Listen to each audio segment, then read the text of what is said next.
The all-new iPad Pro. Plenty of new design changes, thinner bezels, and no home button or headphone jack. It's time to see if this massive tablet is durable. The iPad Pro is basically the same price as the iPhone XR, and appears to actually be one of the more reasonably priced Apple products. It even comes with a standard USB-C charging port. Apple's moving in the right direction. Let's get started.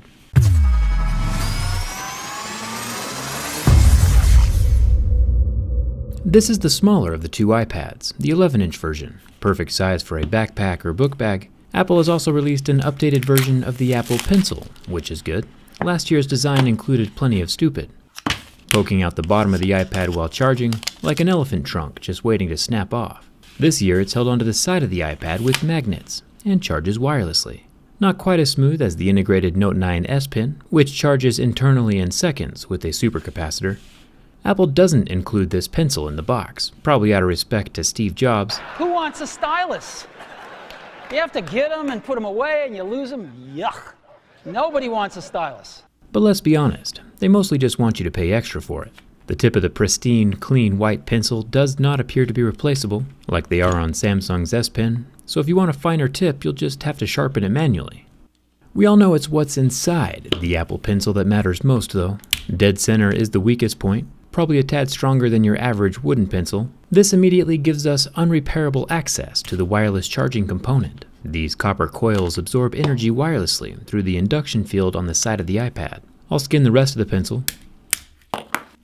It has a pressure-sensitive tip and a row of strong magnets along the flat side of the writing utensil. The upper half is a bit harder to get inside. The super white plastic coating is not meant to come off. Inside of the upper half of the stiff metal frame is where the battery resides. I tried opening up the metal to get a better look at the battery size and information, but after it squirted battery acid at me, I decided it was not a fun activity.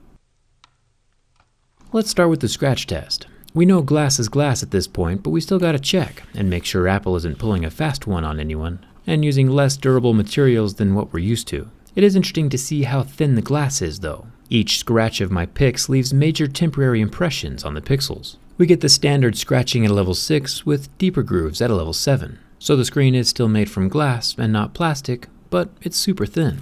There is a front-facing camera, does the whole Face ID thing now that the home button is gone. The volume buttons up in the right-hand corner are made from metal, along with the whole right side of the iPad. Except for this little patch of plastic in the middle for the wireless charging. Induction can't happen through metal, so Apple cut out the metal and added this little plastic layer that allows the power to flow through to the pencil. Hopefully the plastic doesn't compromise any structural integrity later on. Down at the bottom we get our two large speaker grills. We'll have to see if these are decoration or not during the teardown video. And we also have our USB-C port, which can be used to charge other devices. Pretty cool. Hopefully Apple makes this port the standard across all their devices in the future. That would be an awesomely beneficial move for the customer. The left side of the iPad is blank, except for one little microphone hole right smack dab in the center. You know how easy it is to rip your jeans after a hole has already been started? The same thing applies to metal. That hole is a weak point, and I can see this probably being a problem in the future. There are two more microphone holes up at the top of the iPad, in between the two ginormous speaker grills. There's also the power button, all metal. The back of the iPad Pro is also metal. Apple focused quite a bit on how well people can draw on the new iPad Pro, but they never really specified on which side of the iPad the drawings need to occur. This is the biggest art class with Jerry canvas I've ever had. And the anodized aluminum makes a perfect surface. As an artist, I definitely have to agree with Apple on this one. The iPad is really good for drawing. Yeah, the front has liquid retina with 120 Hz touch sensitivity, but the back has 120 Hz your ears sensitivity. And you can't beat that. If you guessed I was drawing Spider-Man, I'm impressed with your creative thinking. Or maybe the iPad Pro just makes me look better at drawing than I actually am. Hopefully Stan Lee approves. The Apple logo does kind of distract from the overall appearance though, so it's good to know if you ever want to get rid of the Apple logo or hide any accidental scratches, dbrand has you covered. Quite literally. This textured black matrix feels more professional than just the bare aluminum, but the best news is that with dbrand, the Apple Pencil now looks like an actual pencil and still connects and charges wirelessly. It doesn't get any better than that. I'll leave a link down in the description if you want to customize your own phone or iPad, and thanks to dbrand for sponsoring this video. We already know the result of our next test. Apple is once again touting sapphire camera lens covers on their iPad Pro, and as we know, sapphire should scratch at level 8, making it a very premium, durable, scratch-resistant product, more so than glass. Glass scratches at a level 6. But Apple Sapphire is not the same quality we've seen in other places, like HTCs or Tissot's. Apple Sapphire scratches like glass at a level 6. Super annoying when Apple is bragging about premium materials that don't actually perform like they should. It makes real sapphire look bad. You would think Apple would be able to afford real sapphire, but maybe next time.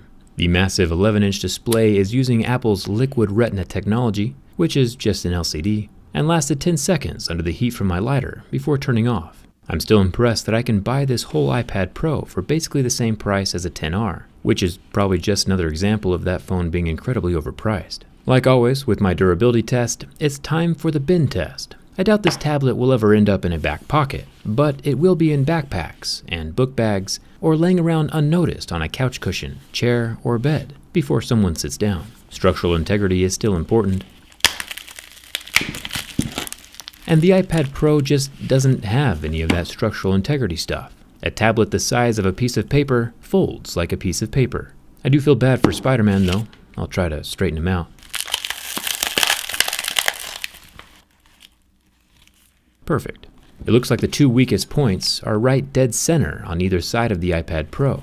The cracked frame happened right at the poorly placed microphone hole, and again over here on the poorly supported wireless charging dock for the pencil. The thin glass screen isn't helping out structurally, and neither are the loose, uncompartmentalized pouch-style lithium-ion batteries. The iPad Pro is a thin, ridgeless aluminum sack with no structure holding things together, like tinfoil wrapped around mashed potatoes. There are 4 massive speakers inside, which is pretty impressive. At least now I don't have to make a teardown video.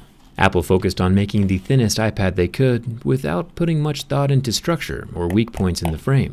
So make sure if it's ever in a backpack, you don't lean up against a chair or a wall. And make sure grandma doesn't accidentally sit on it, because it won't survive. Poor Spider-Man. Customize your own phone or protect your tablet with the dbrand link in the description. Hit that subscribe button if you haven't already. And let me know what else you want to see constructively durability tested in the comments. Thanks a ton for watching. I'll see you around.